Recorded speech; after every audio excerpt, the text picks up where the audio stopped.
All right, guys, what's happening? Another day here in sunny South Florida, and I'm in the car because I'm going to look at a new truck.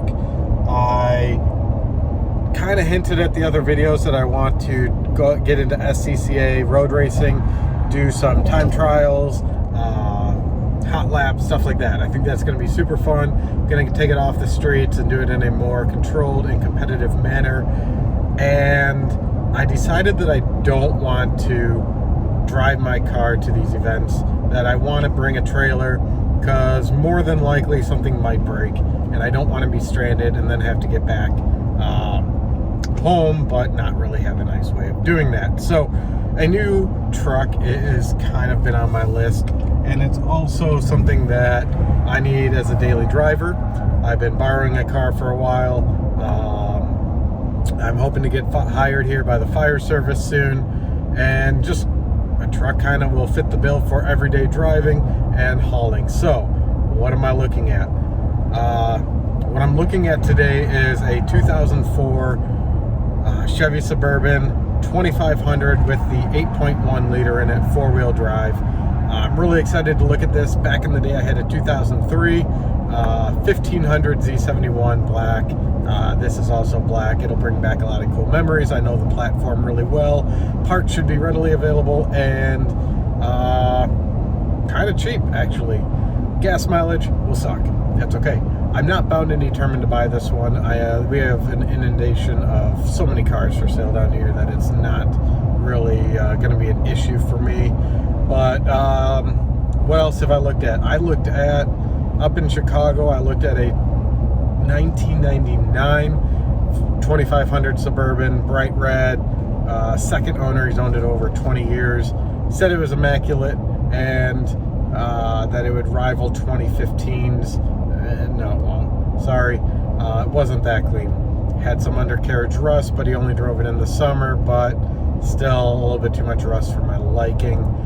Yesterday I looked at a 2000 F350 lifted with 37s on it. It was a beast. What I decided not to buy that one was I realized that with the bigger tires I couldn't park it. When you hit the, from what I can tell, when you hit the brake and try to turn the wheel, that the power steering and the power brakes are run off the same pulley. So the brakes take up all the power and I couldn't turn the wheels. I was muscling it so hard. I finally got it. So you got to keep the car rolling, but if you try to back into a spot and you come to a stop to back in, you can't turn the wheel to back in. So parking lot maneuverability, zero. Getting it in and out of the driveway, zero. Drove great. It was a 7.3. It was immaculate, but if I can't drive it, or I have to change out all the wheels, tires, everything else, I don't know. I like the look. I just realized that the practicality of it for an everyday driver, not so much. So here we are at a Suburban again. I'm a sucker for Suburbans. I'm actually in a Yukon right now. Love this thing, Yukon Denali 2016. It's wonderful. I had one. I love it. I used to have a Sierra. I liked it. Had a lot of problems, but I liked it. So let's see what it is. I'll update you when I get there. It's an hour away. Hopefully it's rust-free. They always say it's rust-free, but I always seem to find rust. Oh, I also looked at another F350 dually. Pretty much stock, but he had a new 6.0 in it. That was like a 2006, 2005. No paperwork on it. Told me it was rust-free. Got there and I found rust on the cab, on the bed. He's like, oh, I didn't see that. Well, how do you not see it? I saw it in the first 3 minutes.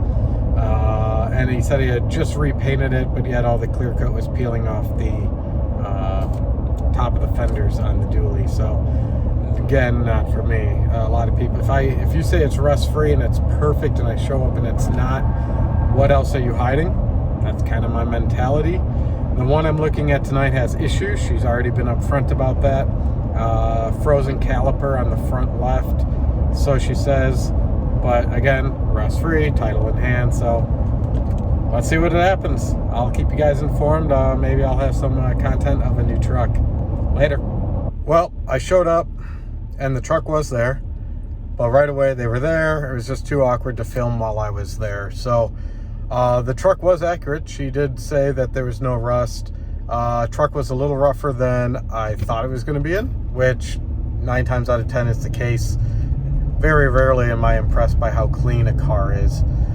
And she smokes, which I'm nothing against smokers, but I don't want smokers. The whole dash was in pieces. It was like putting together a jigsaw puzzle if you were to ever do something about it. And all of a sudden the low coolant light came on. I couldn't run the codes because the OBD2 wasn't working and there's no power to it, and the AC stopped working on top of that. So there were just too many risks for me to undergo with this, and she would only drop it $500.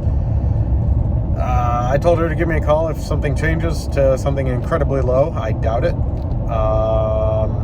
but at this time the search continues. I'll keep you guys up to date on what I come to next. At this point, that was so bad and smelled so bad. It was so dirty. I'd rather go with that F350 that I couldn't even turn in a parking lot, because I think I can get a Redhead power steering pump with a auxiliary pump, I think, or whatever they call it, to help supplement the turning. So there's fixes for that. I just didn't really want to spend 3 times as much money plus having to already do stuff to it. So the search continues, but if you guys have any ideas, drop them in the comment section below, or if you have something you're willing to sell, let go, that you think might fit the bill to be a good daily driver and to haul a car trailer to the racetrack every couple weekends, that'd be sweet. Until then, I'm going to make my way back home, guys. Have a good night.